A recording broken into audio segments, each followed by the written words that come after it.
Estamos falando sobre como ler narrativas bíblicas ou, em outras palavras, como ler histórias. Certo.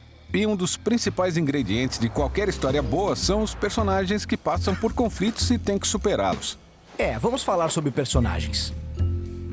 Na maioria das histórias, nos identificamos rapidamente com os personagens, porque assim como eles, estamos vivendo nossa própria história com conflitos que precisamos superar. Sim, as histórias que gostamos têm personagens em dificuldades parecidas com as nossas. Podemos ver como eles reagem a esses desafios de maneiras diferentes e as consequências das suas decisões. Através dos personagens, o autor mostra o seu ponto de vista sobre o que significa ser humano.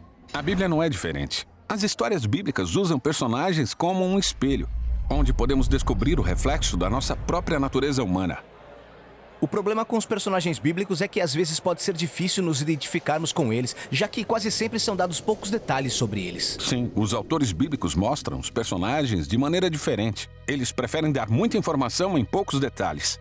Por exemplo, a Bíblia quase nunca fala sobre a aparência das pessoas. Quando ela fala, esse detalhe tem uma importância crucial na história. Como quando o texto diz que Saul era alto e Davi era meio que um nanico. E essa descrição está relacionada com seu caráter moral. A altura de Saul combina com seu desejo de obter status e poder para exercer autoridade, enquanto Davi aceita humildemente o seu status inferior e permite que Deus o exalte e liberte. Então quer dizer que a aparência física das pessoas é simbólica? Sim, quase sempre. Como o corpo peludo de Esaú, que combina com seu comportamento selvagem, enquanto a pele lisa de Jacó combina bem com a sua natureza dissimulada e traiçoeira. Que outras pistas temos sobre personagens bíblicos? Bom, geralmente os nomes das pessoas simbolizam seu papel na história. Abraão, em hebraico, soa como o pai de uma multidão. Jacó significa enganador. Ruth significa refrigério. E o nome de Saul significa aquele que foi pedido.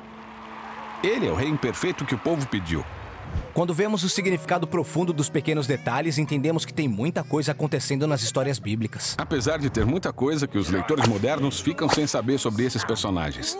Os autores raramente falam dos pensamentos ou motivos das pessoas. Isso aí, por exemplo, quando Moisés viu um egípcio espancando um israelita e decidiu matá-lo. Por que ele fez isso? Isso foi ira santa ou ele perdeu a cabeça? E Deus, concordou com isso que ele fez? Pois é, isso não sabemos, porque, em geral, os autores bíblicos evitam fazer comentários morais.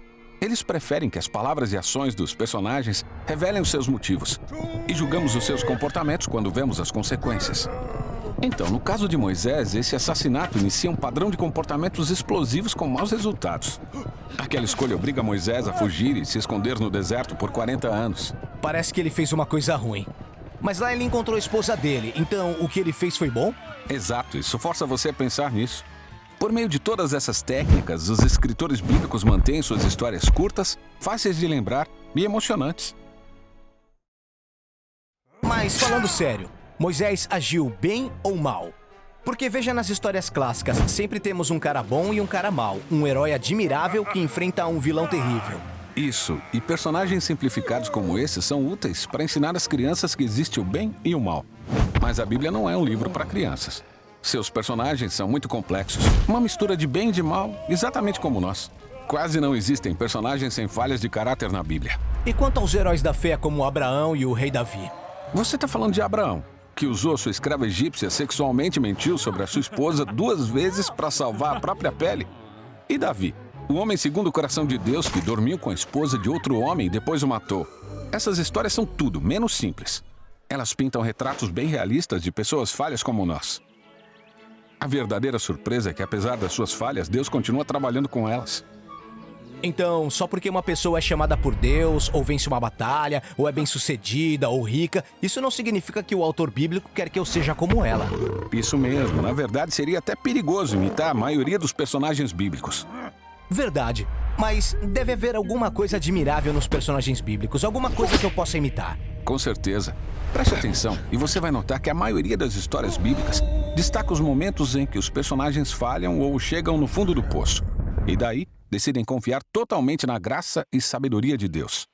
É nessas histórias que os autores nos mostram como podemos ser humanos que realmente agradam a Deus através da humildade e submissão.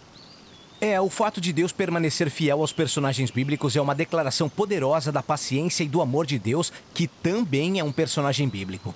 Exato, e ao estudarmos os personagens bíblicos, podemos observar nossas próprias tendências horríveis.